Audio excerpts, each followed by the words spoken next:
नमस्कार बच्चों।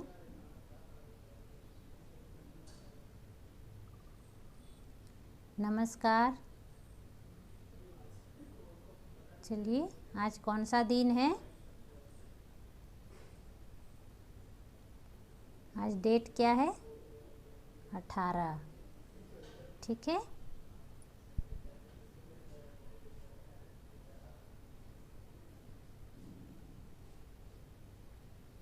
तो 18 कौन सा दिन? आई थिंक रविवार होगा। चलिए, सबसे पहले हम भगवान को याद करते हुए एक छोटा सा प्रार्थना करेंगे भगवान से। हे भगवान, हमारी इतनी अच्छी स्कूल है, इतने बड़े बड़े प्लेग्राउंड है, स्विमिंग पूल है, और हम अपने स्कूल से इतनी दिनों से दूर हैं। हम अपने स्कूल के प्लेग्राउंड में खेल नहीं पा रहे हैं, मज़े नहीं कर पा रहे हैं, झूले नहीं झूल पा रहे हैं। इसलिए आज हम भगवान से बोलेंगे कि ये जो परिस्थितियां हैं उसे सामान्य कर दीजिए और हम पहले की तरह स्कूल में अपने दोस्तों से मिल सके, खेल सके, मज़े कर सके, अपने बातों को एक दूसरे के साथ बांट सके। तो चलिए, close your eyes, join your hands and start. Om भूर्भुवस्वः तत्सवितुर्वरेण्यं भर्गो देवस्य धीमहि धियो यो नः प्रचोदयात्। Rub your hand, touch your eyes, और हमारा जो विश था वो पूरा हो जाए ये सोचते हुए अब हम रिलैक्स हो जाएंगे। ठीक है, रिलैक्स एवरीवन। अब हम लोग अपने पाठ की ओर बढ़ते हैं। तो आज हम लोग व्याकरण की टेक्स्ट बुक में पाठ 15 पेज नंबर 68 और 69 पढ़ेंगे। आज हम लोग पेज नंबर 68 और 69 पढ़ेंगे। ठीक है, तो आप लोग अपनी अपनी टेक्स्ट बुक पेज नंबर 68 69 निकाल लीजिए।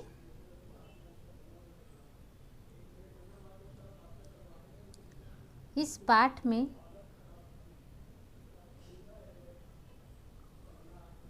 क्या दिया हुआ है?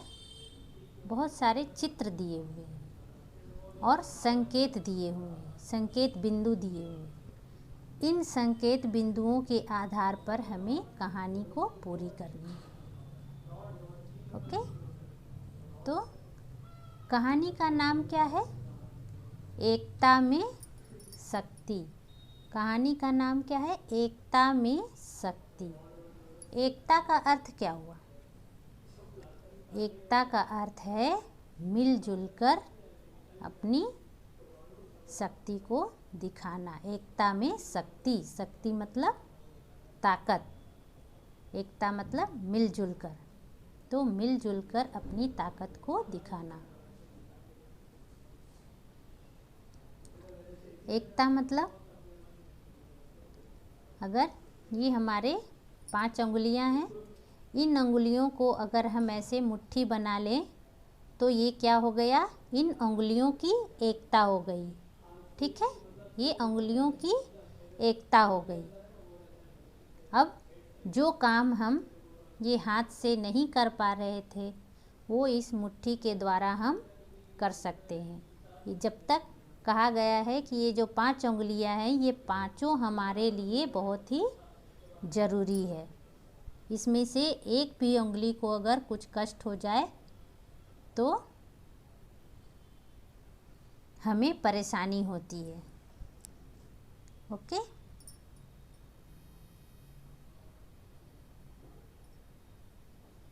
ठीक है, तो चलिए अब हम अपनी पाठ को आगे बढ़ाते हैं। एकता में शक्ति, कहानी का नाम है एकता में शक्ति। आप लोग ये कहानी शायद बहुत बार सुने होंगे, लेकिन लिखने की कला को जानना है। तो सबसे पहले ये जो पिक्चर 1 दिया हुआ है इसे देखते हैं। ठीक है, इसमें क्या दिखा रहा है? एक पेड़ है, उसमें पक्षी बैठे हैं। ये कौन सा पक्षी दिख रहा है आपको? कबूतर। Very good. तो यहाँ पर आपको पिक्चर को देखना है और लिखना है। एक पेड़ था, एक पेड़ था, उसमें बहुत सारे कबूतर रहते थे। आपको ये लिखते भी जाना है अपनी टेक्स्ट बुक में। एक पेड़ था, इसमें बहुत सारे कबूतर रहते थे। ठीक है, तो चलिए देखकर लिख लीजिए ये। उसमें बहुत सारे कबूतर रहते थे।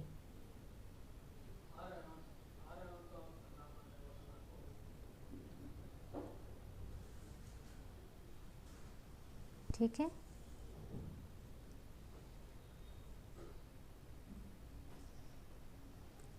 अब नीचे दूसरा जो चित्र है दिया हुआ उसे देखिए।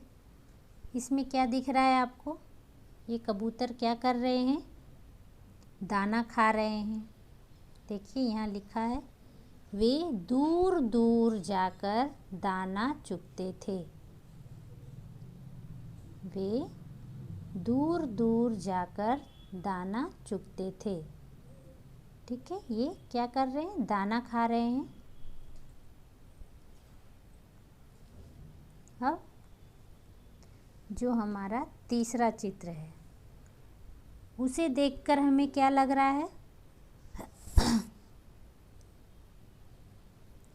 इसे देखकर हमें क्या लग रहा है?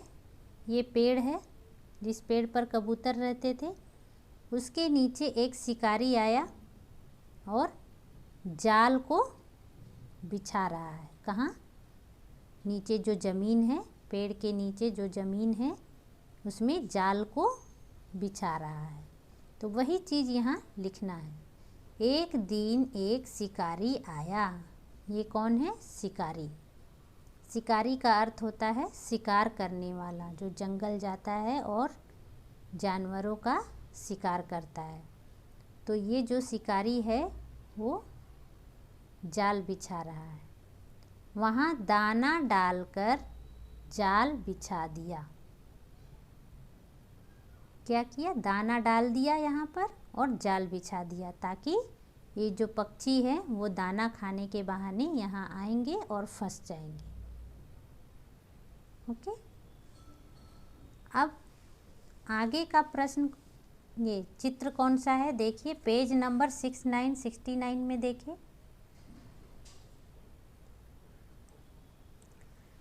शिकारी जो जाल बिछाकर दाना डाला था, वहाँ कबूतर आए दाना को देखकर दाना चुगने के लिए। तो कबूतर दाना चुगने नीचे आए और दाना खाने लगे। कबूतर जो था वो पेड़ से नीचे आए और दाना चुगने लगे, खाने लगे। अब इसमें देखिए, जैसे ही कबूतर देखिए उड़ने का प्रयास कर रहा है, ये कबूतर, लेकिन वो उड़ नहीं पा रहा। क्यों? क्योंकि वे सभी कबूतर जाल में फंस गए हैं।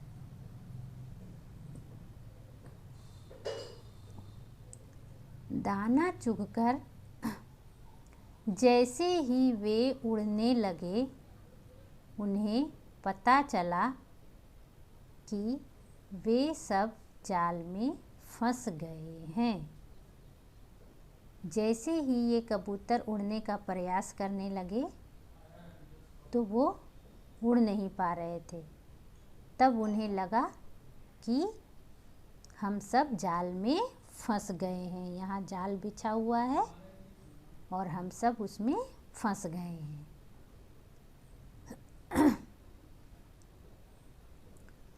अब नीचे के चित्र में आइए।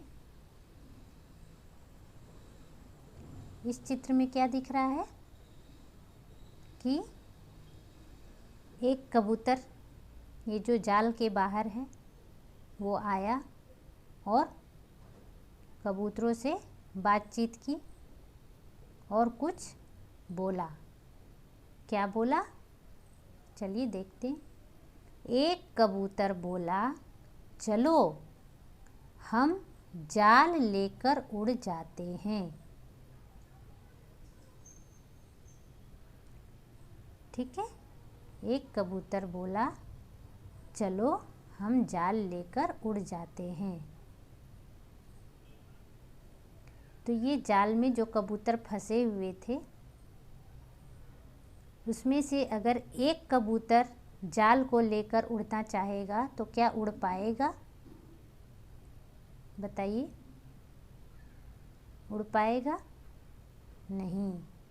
इसलिए ये सारे जो कबूतर थे वो मिलजुल कर आपस में बातें किए कि चलो हम सब जाल को लेकर उड़ जाते हैं।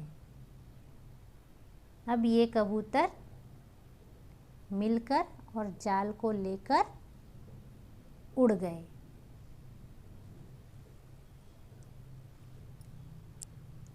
देखिए नीचे वाला जो पिक्चर है, इसमें ये जो चारों कबूतर इसमें फंसे थे वो जाल को लिए हुए उड़ रहे हैं।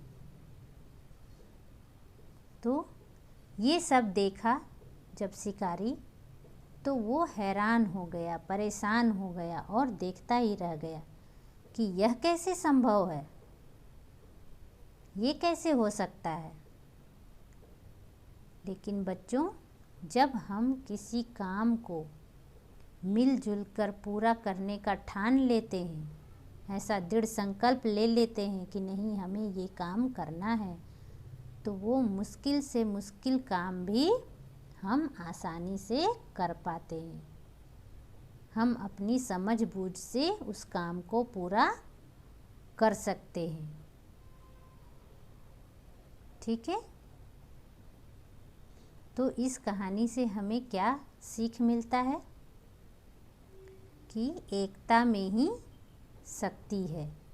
अगर हम किसी भी कठिन से कठिन काम को मिलजुल कर उस समस्या का समाधान निकालेंगे, उस काम का समाधान निकालेंगे, तो ज़रूर ही हमें सफलता मिलेगी।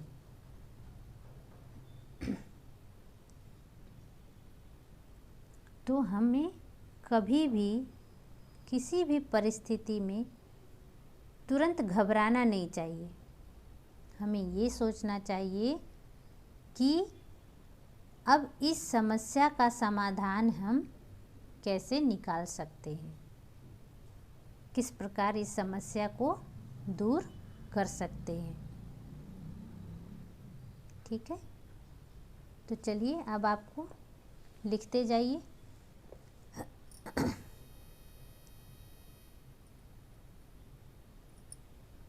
ये जो पहला पंक्ति था, एक पेड़ था, उसके नीचे लिखिए उसमें बहुत सारे कबूतर रहते थे।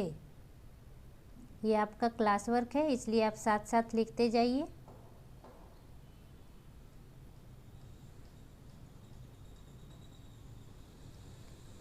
फिर नीचे जो तीसरा पिक्चर है, सबसे नीचे जहाँ शिकारी जाल बिछा रहा है, वहाँ लिखिए एक दिन एक शिकारी आया।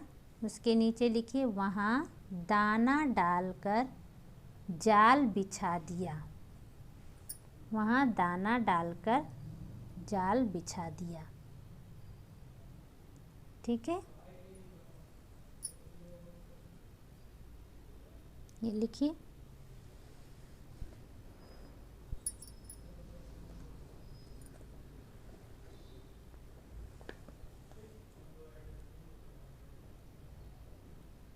अब पेज नंबर 69 में ये जो पहला पिक्चर है वहाँ लिखिए, कबूतर दाना चुगने नीचे आए और दाना खाने लगे।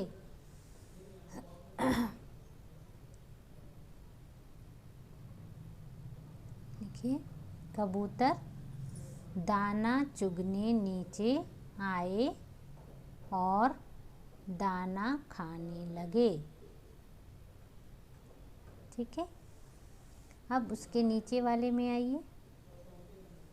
दाना चुगकर जैसे ही वे उड़ने लगे, उन्हें पता चला कि वे सब जाल में फंस गए हैं। तो इतना लिखिए।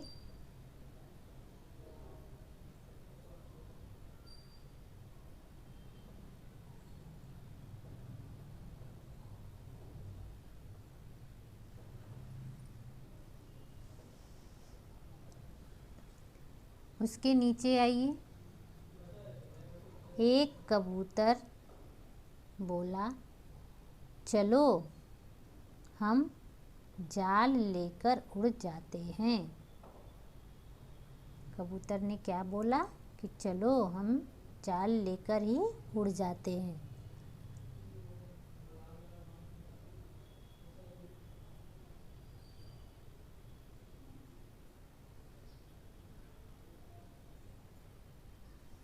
फिर उसके नीचे है, जब ये जाल लेकर उड़ गया तो क्या हुआ, शिकारी हैरान होकर देखता रह गया।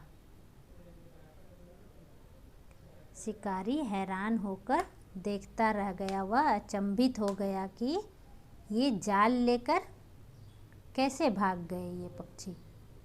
ये कबूतर इतनी साहस कर लिए कि वो जाल लेकर भाग गए। तो ये कैसे संभव हुआ, क्योंकि सारे कबूतर ने मिलकर ये काम किया और उन लोगों में एकता आ गई। तो वे लोग अपनी एकता का प्रदर्शन किए कि वो जाल को लेकर उड़ गए, बहुत दूर चले गए और शिकारी देखता ही रह गया, वो कुछ ना कर सका। इस तरह ये कबूतर जो है वो अपनी समस्या को दूर किए, अपनी समस्या का समाधान निकाले। ठीक है, अब आपका ये कहानी आज का पूरा, आज का आपका होमवर्क है। आज का होमवर्क है, इस कहानी को आपको अच्छे से 2 बार पढ़ना है। ठीक है, और मात्रा के साथ पढ़ना है, ताकि आप जो प्रोनाउंस करें वो गलत नहीं हो, उच्चारण सही होनी चाहिए। ठीक है बच्चों, धन्यवाद, नमस्कार।